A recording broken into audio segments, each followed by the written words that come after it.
How's it going, guys? Chris back again with some more Historic Brawl. Now today, we're actually going to check out a new commander, Djeru and Hazoret. I'm pretty sure I haven't done them before because I did just craft this card, but I don't know, it feels reminiscent. But maybe I looked at it and thought that it was not a good fit. And then I just didn't end up crafting it and making a video around it. But it's actually, it has some interesting utility. Its main thing is that it's going to let you attack and then cast a free legendary creature from atop your library, right? And our creature suite is completely legendary. Let's see if they're willing to counter a Cold Steel Heart. White.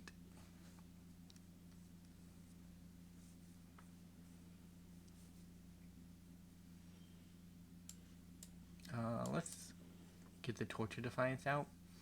Like, this is definite counter bait. Yeah, there we go. I'd rather them counter this and then leave Hazoret and Djeru up as an option for next turn. Didn't work out that way, but we can ensure it happens next turn.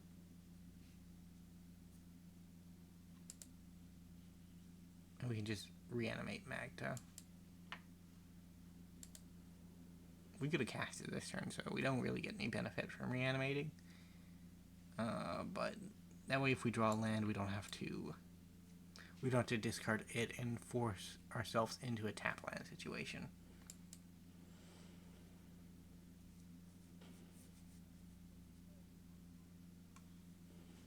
We're going Urza, okay. It's dangerous. Let's continue with the theme of broken sagas, is what I was thinking about as I was talking, but I accidentally cast Atsushi instead.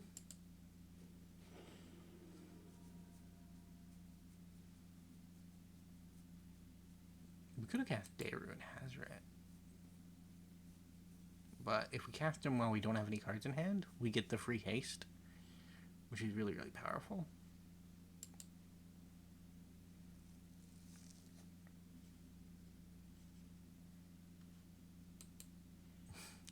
Velomachus in the deck is a bit of an odd choice, now that I ponder the issue in its totality. Mainly because it's just kind of... Are you just going to kill it?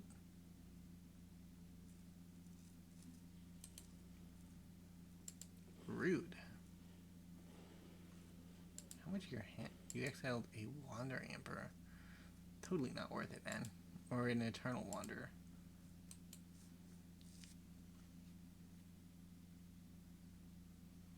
I do like the Wandering Emperor. I mean, clearly I like the Wandering Emperor as a character, right? But her naming scheme for cards is just a bit trash, mate.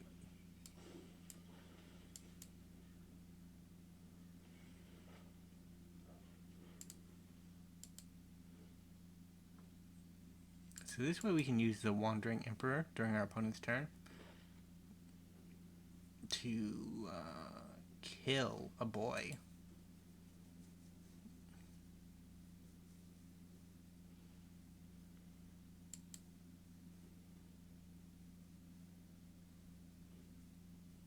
Search, okay. Does our opponent run out of counter spells and they're just laying it all out on the table? Oh god, I missed it. Oh well. Don't really want to submit any of them.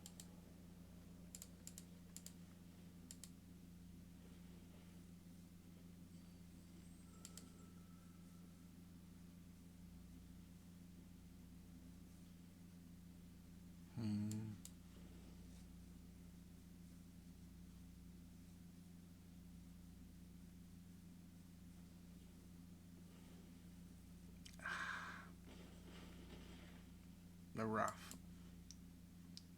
Let's see if they have another counterspell that has white in the cost. Nope. Okay. So this is good for us, because if they spend the turn wrathing, we can just Velomachus. Or Drakuseth.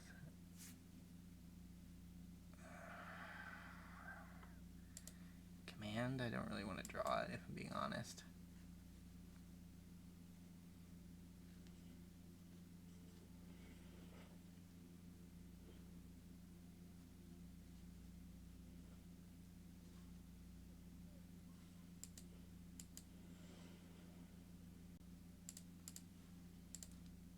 I guess we Velomachus.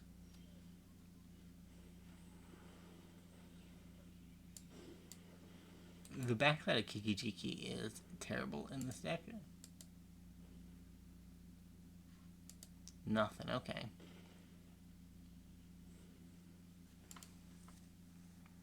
We have just reached our critical math, and our opponent has just ran out of cards.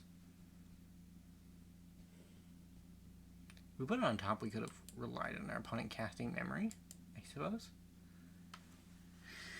I don't know if that would have worked out, honestly.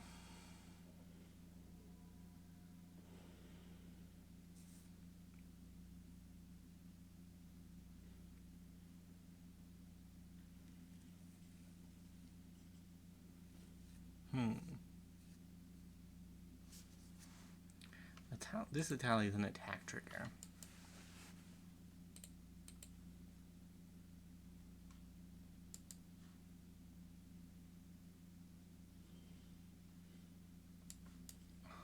So let's see if we can Birgi to Restoration.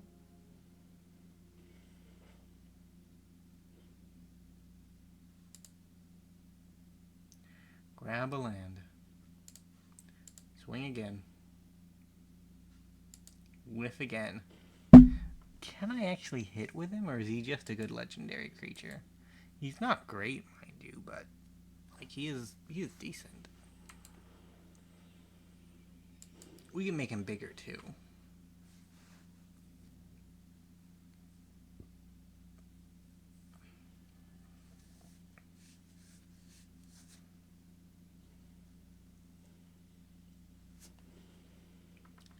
Rude.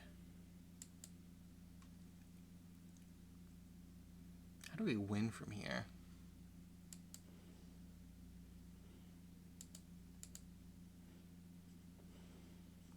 So I'm not allowed to cast 6 drops next turn. It should be a shame if I drew a 6-drop Planeswalker.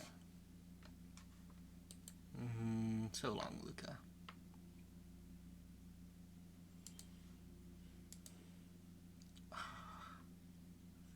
Here, let's discard that. Put her into play. Yeah, the main problem is we're just not running out of mana, which is...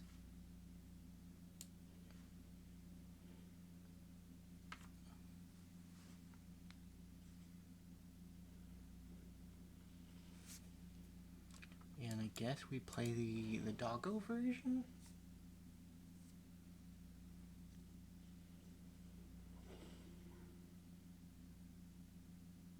And then we end there?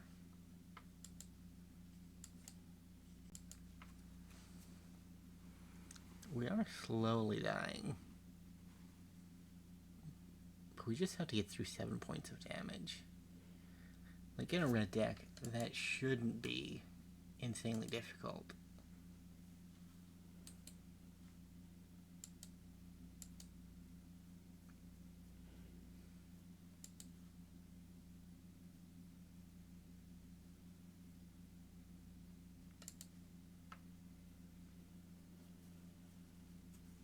I want him to tap out.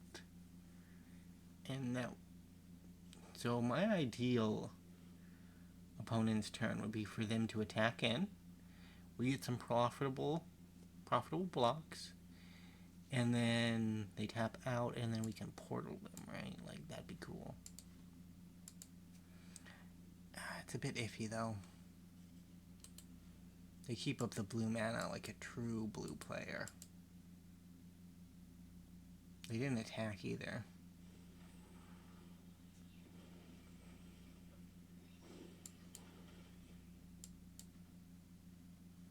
What number can I not cast? 6. Dream Trawler. Dream Trawler. Why are you like this? Commander time?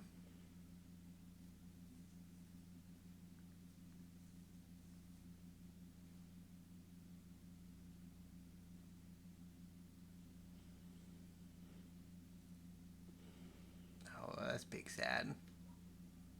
It's big sad all the way. That's all I got. Even blocking profitably isn't very possible at this point in the game. I think Urza, Lord Artificer, has just controlled us out. We give it one more turn cycle, but I think they've stabilized to the point where I can't recover.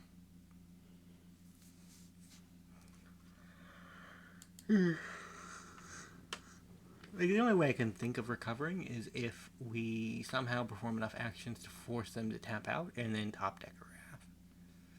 If they perform enough actions to use up all of their mana and we draw a Wrath, like that does it. But with this, and this, I don't think we have enough action to do it. 2, 4, 3.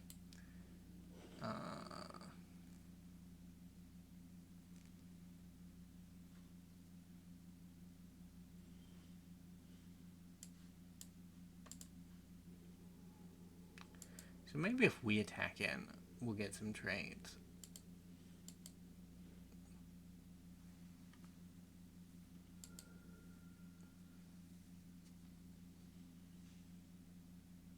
I mean, we're gonna concede here shortly anyway, so we might as well attempt to get some value off the table.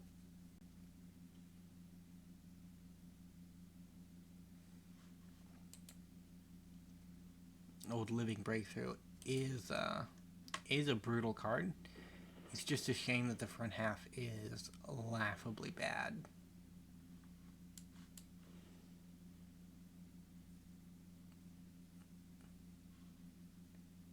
Yeah.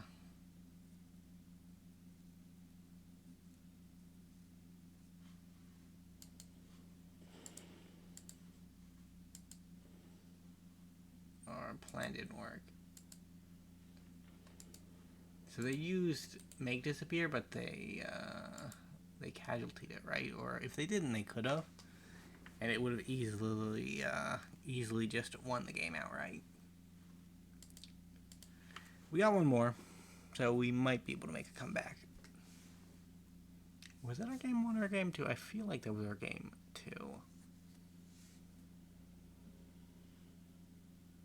But no, it was our game 1 because I've just now. We only really talked about. Well, maybe. I don't know. I will figure it out at some point.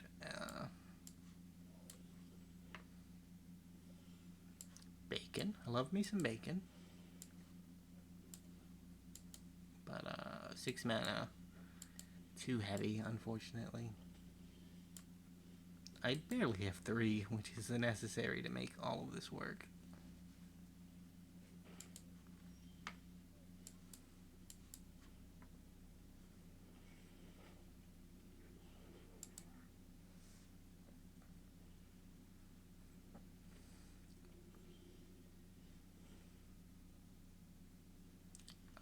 Etali and Skyboy can go. Hey, good. So we will attack so that we can ramp. And we're gonna Gilded Lotus.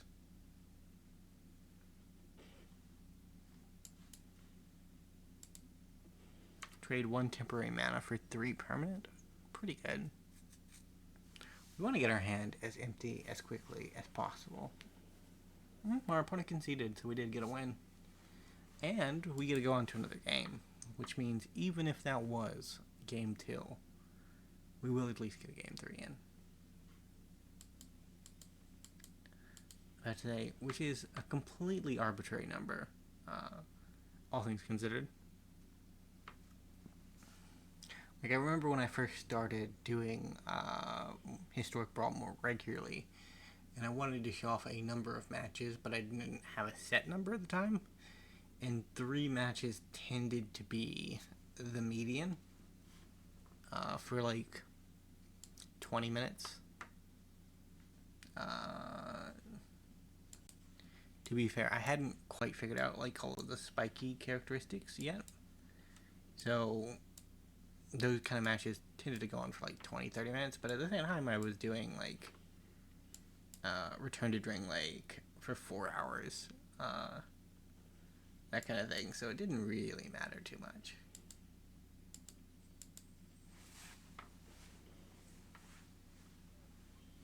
In fact, it was probably that time period where we actually did just settle on a...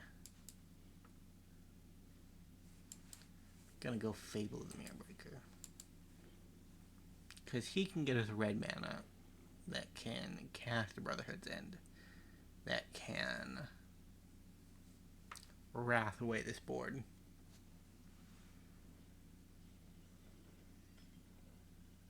As long as I don't sacrifice it, I'm fine.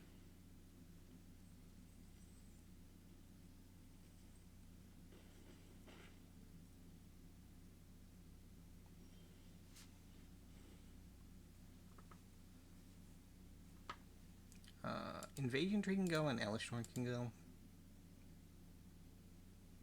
Hey, Clifftop Retreat. Uh-huh.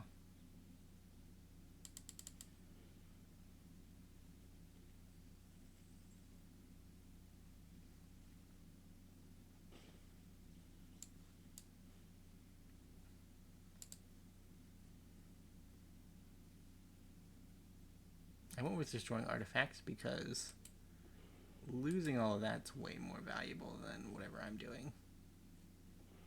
And if they sacrifice the treasures, they could have saved Jury anyways.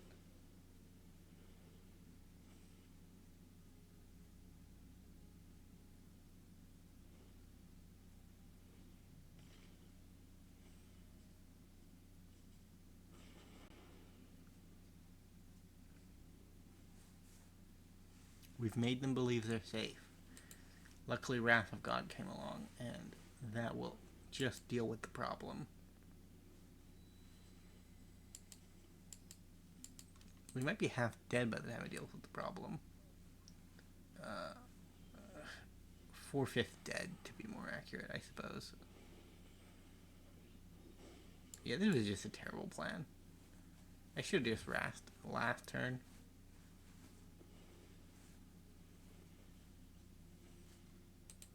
Tell me you don't have haste.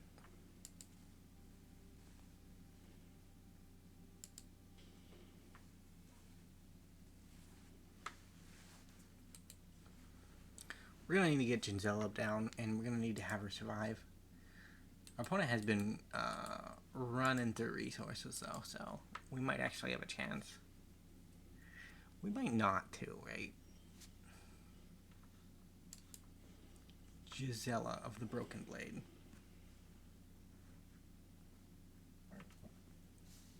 If our opponent deals with her,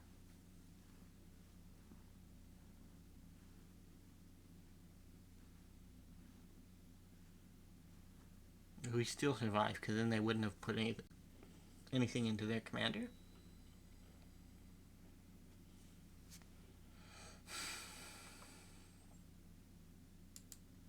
So I think I have to block here.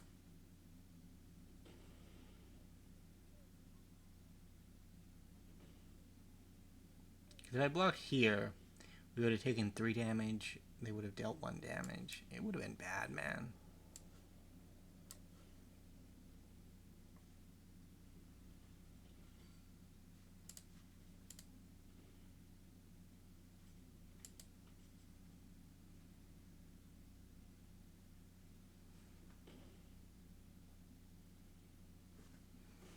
Going up to 11 will make me feel safe. I don't think it will make me safe, but I think it will make me feel safe. Which is all that really matters, honestly.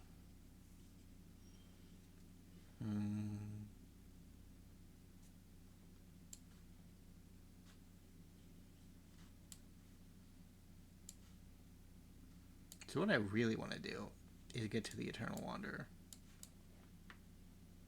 But I guess another 5-4 on the ground is a decent blocker.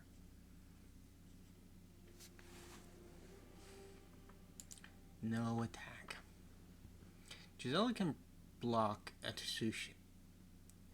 Atsushi? For a little bit. Bad.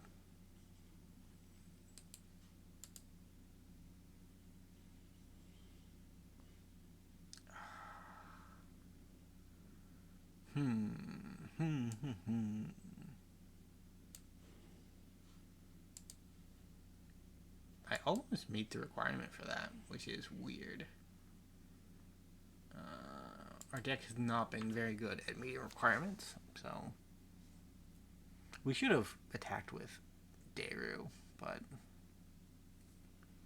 trading him for a Durgan does not feel very good.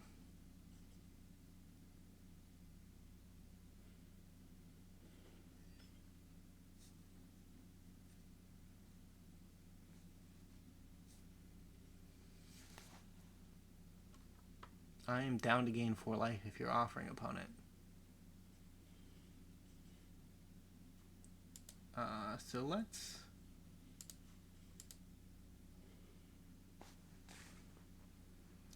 get a Djeru trigger. I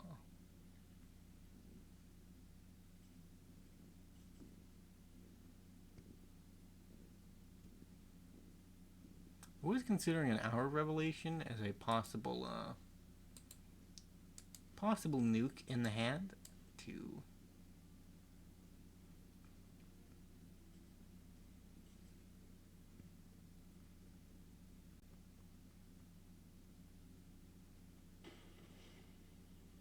so they make 3 treasures.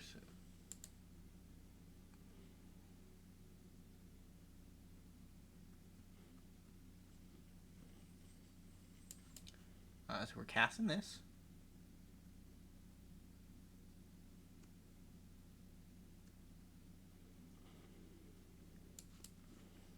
Cast Rahilda. In the turn. With this level of advantage, we should be able to block profitably in any manner that we so choose. Although our opponent ripping a steal spell off the top of their deck, stealing Drakuseth, and just outright murdering us is grimly possible, unfortunately.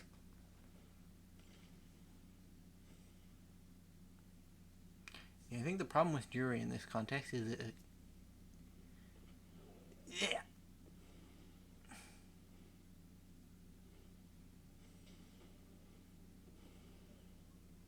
Is this just it? This might just be it.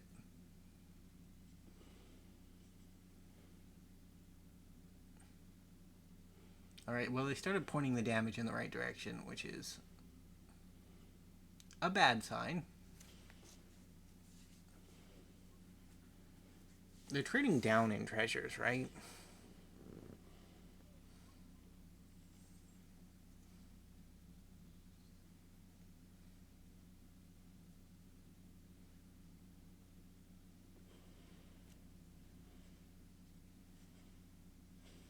Yeah, they can still kill Rahilda, but Rahilda is the last thing that they can kill.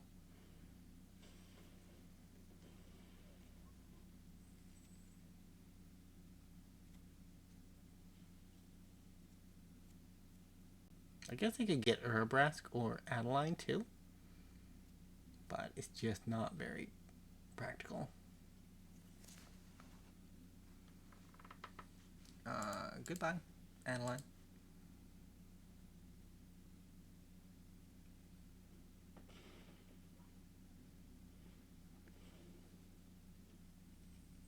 So we do have a bomb to defuse.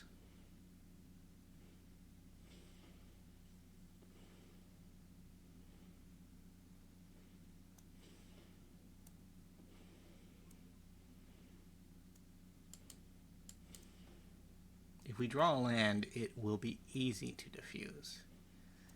If we don't draw a land, it will be significantly harder. A bomb defusal on the case, on the scene.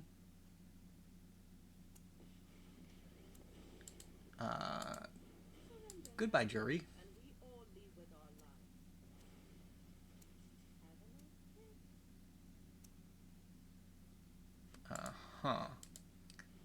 So, 4 damage to you.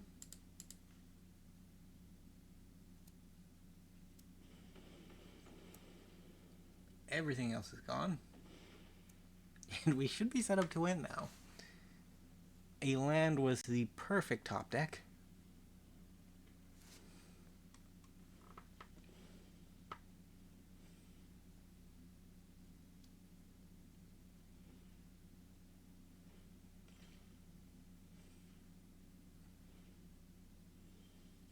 Yeah, just not enough, unfortunately.